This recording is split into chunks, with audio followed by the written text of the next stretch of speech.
సింగరేణి సంస్థ ఆధ్వర్యంలో మిత్రులు ఉప ముఖ్యమంత్రి వర్యులు శ్రీ బట్టి విక్రమార్క గారు రాజీవ్ గాంధీ సివిల్స్ అభయహస్తం కార్యక్రమం ఏర్పాటు చేసి తెలంగాణ రాష్ట్రం నుంచి ఎన్నో కలలు కంటూ ఉజ్వల భవిష్యత్తు కోసం తమ తల్లిదండ్రుల తమ రాష్ట్రం యొక్క ఆకాంక్షలు నెరవేర్చడానికి మీరందరూ చాలా కష్టపడి పబ్లిక్ సర్వీస్ కమిషన్ సివిల్స్లో ప్రిలిమ్స్ క్లియర్ చేసి ఇప్పుడు మెయిన్స్కి ప్రిపేర్ అవుతున్నారు. మీకందరికీ తెలంగాణ గురించి నేను కొత్తగా చెప్పాల్సిన అవసరం లేదు. ఈ రాష్ట్ర ఏర్పాటే, ఈ రాష్ట్రము ఈ ప్రజల యొక్క పోరాటమే ఉద్యోగ నియామకాల కోసం జరిగిన పోరాటం. తెలంగాణ అనే పదము ఎప్పుడు వినిపించినా తెలంగాణకు పర్యాయ పదం నిరుద్యోగ సమస్య.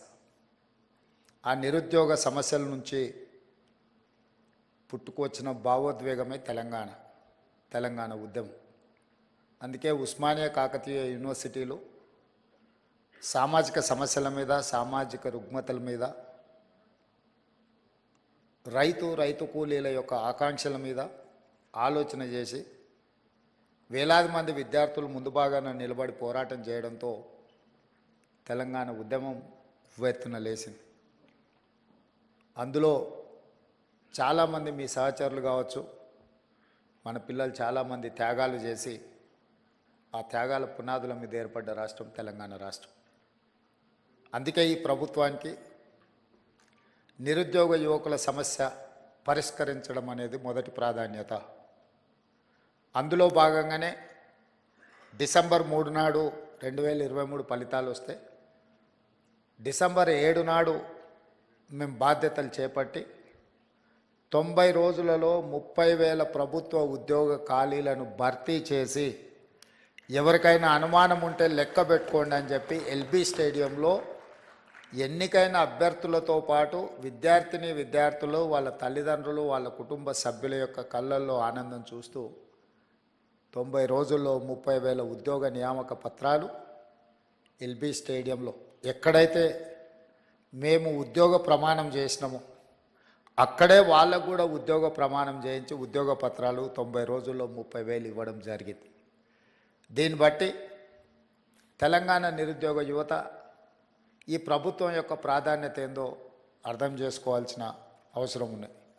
అదేవిధంగా మీకు అందరికీ తెలుసు, తెలంగాణ రాష్ట్రం ఏర్పడిన తర్వాత 10 సంవత్సరాలలో ఇచ్చిన ఏ నోటిఫికేషన్ కూడా ఇచ్చిన సమయానికి పరీక్షలు నిర్వహించిన సందర్భమే లేదు. దానికి కారణం ఏదైనా అయి ఉండొచ్చు, వాళ్ళ ఆలోచన విధానాలు ఏమైనా ఉండొచ్చు.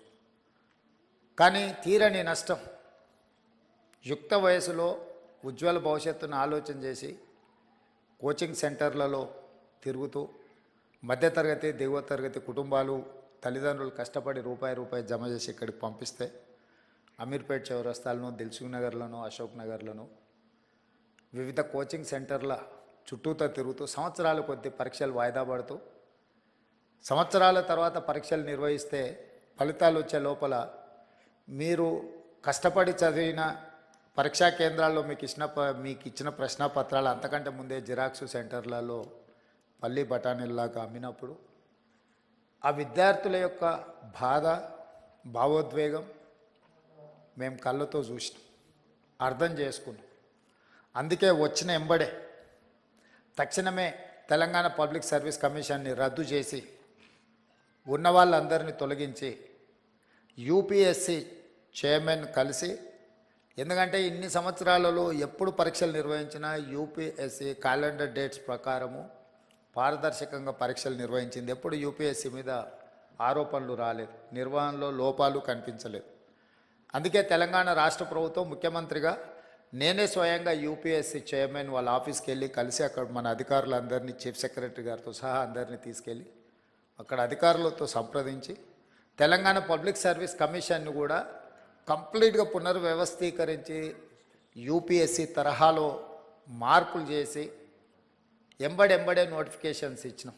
ఆ నోటిఫికేషన్లో భాగంగా గ్రూప్ 1 ప్రిలిమ్స్ కంప్లీట్ చేసినాం, మెయిన్స్కి ఇప్పుడు ప్రిపేర్ అవుతున్నారు. నిన్నటి నుంచి డిఎస్సి పరీక్షలు నిర్వహించడం 11,000 పై పోస్టుల వాటి పరీక్షలు నిర్వహణ మొదలైంది.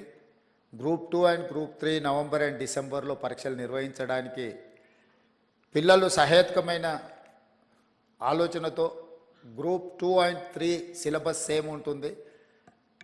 మేము ఇప్పుడు డిఎస్సి పరీక్ష రాసినంబడే గ్రూప్ 1కు ప్రిపేర్ అవుతాం, మళ్ళీ గ్రూప్ 2 ప్రిపేర్ అవ్వడానికి కష్టం అవుతుంది అని అంటే వాళ్ళు చెప్పిన సమస్యలో కొంత విషయం ఉన్నది. కాబట్టి మా బట్టి విక్రమార్క గారు ఎంబడే public service commission chairman Mahender Reddy గారితో మాట్లాడి ఈ విధంగా విద్యార్థులు లేవనెత్తుతున్నారు, ఇందులో కొంత విషయం ఉన్నది, మీరు ఆలోచన చేయండి అంటే తక్షణం పబ్లిక్ సర్వీస్ కమిషన్ కూడా గ్రూప్ 2 పరీక్షల్ని గ్రూప్ 3 పరీక్షలతో పాటు నవంబర్ అండ్ డిసెంబర్లో నిర్వహించడానికి ముందుకొచ్చారు.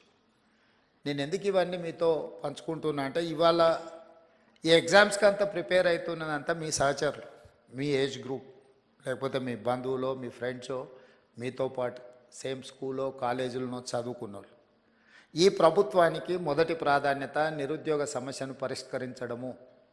నిరుద్యోగ సమస్యను పరిష్కరించాలంటే ప్రభుత్వం మీద వాళ్ళకు విశ్వాసం, నమ్మకం ఉండాలి. ఎస్, ఈ ప్రభుత్వం పరీక్షలు సరైన సమయంలో నిర్వహిస్తుంది, సమర్థవంతంగా నిర్వహిస్తుంది, సమర్థులైన వాళ్ళను ఎంపిక చేస్తుంది, సామాజిక న్యాయాన్ని పాటిస్తుంది, SC ST OBC reservations and women reservations అన్నిటినీ పకడ్బందీగా అమలు చేస్తుంది. ఎవరు ఎలాంటి ఆలోచనలు కానీ అపనమ్మకాలతో ఉండాల్సిన అవసరం లేదు అనేది ఆ భావన రావడానికే ఈరోజు పబ్లిక్ సర్వీస్ కమిషన్లో సివిల్స్ మీరు ఎగ్జామ్స్ రాసిన వాళ్ళు ఎవరు కూడా ఎగ్జామ్స్ నిర్వహించిన సంస్థ మీద ఎవరు ఆరోపణలు చేయలే.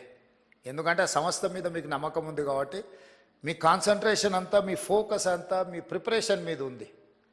కానీ దురదృష్టవశాత్తు తెలంగాణలో గత 10 సంవత్సరాలలో ప్రతిసారి విద్యార్థులు పరీక్షలకు ప్రిపేర్ అయ్యేదానికంటే నిర్వహిస్తున్న సమస్య మీద కొట్లాడడానికి, ప్రభుత్వం మీద ఆరోపణలు చేయడానికే చాలా సమయం వాళ్ళది అందులో పోతుంది.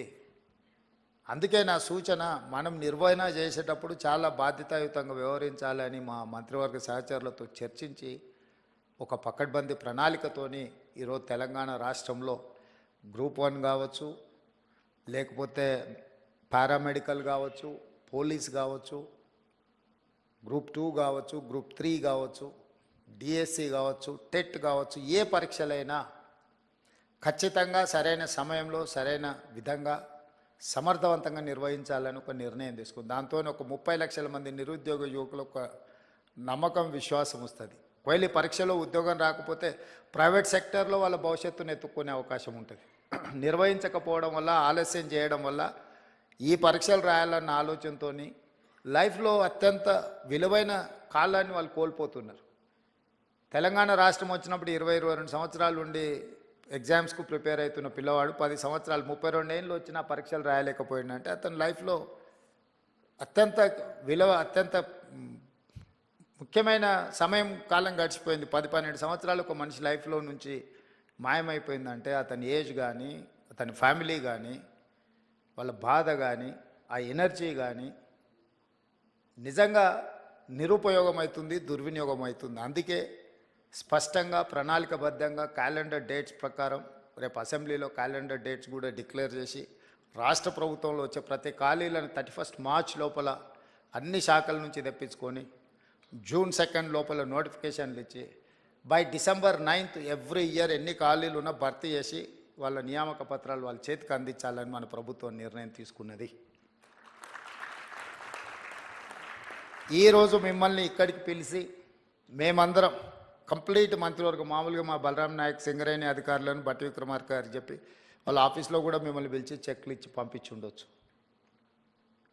కానీ మెకానికల్గా మేము ఆ job చేయదలుచుకోలే.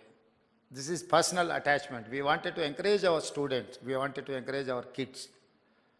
Why? Because we have depended on youth. So మిమ్మల్ని అందరినీ ప్రత్యక్షంగా ఇక్కడికి పిలిపించి మిమ్మల్ని కలిసి మేము ఇచ్చే ఈ టోకెన్ మీ అవసరాలను పూర్తిగా తీరుస్తుందని నేను చెప్పను.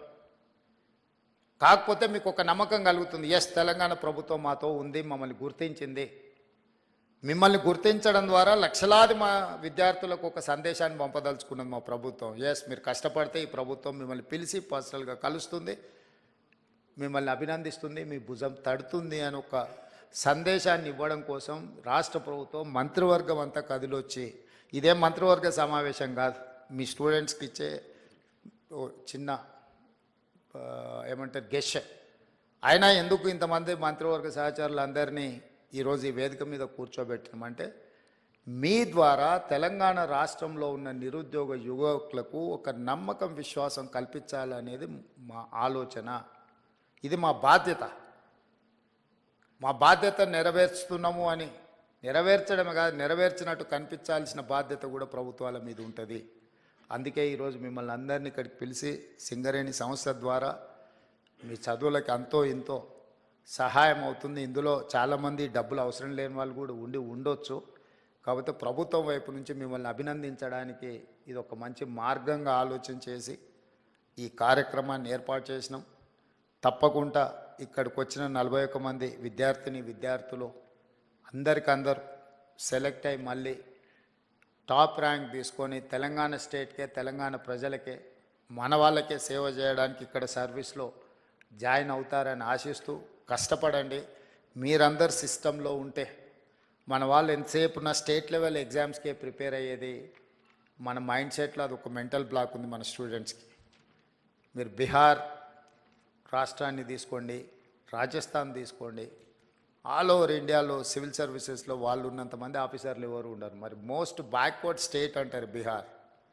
మోస్ట్ బ్యాక్వర్డ్ స్టేట్ నుంచి ఇంతమంది ఐఏఎస్లు, ఐపీఎస్లు, ఐఎఫ్ఎస్లు, అదర్ పబ్లిక్ సర్వీస్ కమిషన్ నుంచి వచ్చే పెద్ద పెద్ద ఉద్యోగాలలో ఎందుకు సెలెక్ట్ అవుతుందంటే వాళ్ళంతా ఫోకస్ పెట్టి జాతీయ స్థాయిలో ఉండే ప్రతి అవకాశాన్ని అందుకోవాలని వాళ్ళు ప్రయత్నం చేస్తున్నారు.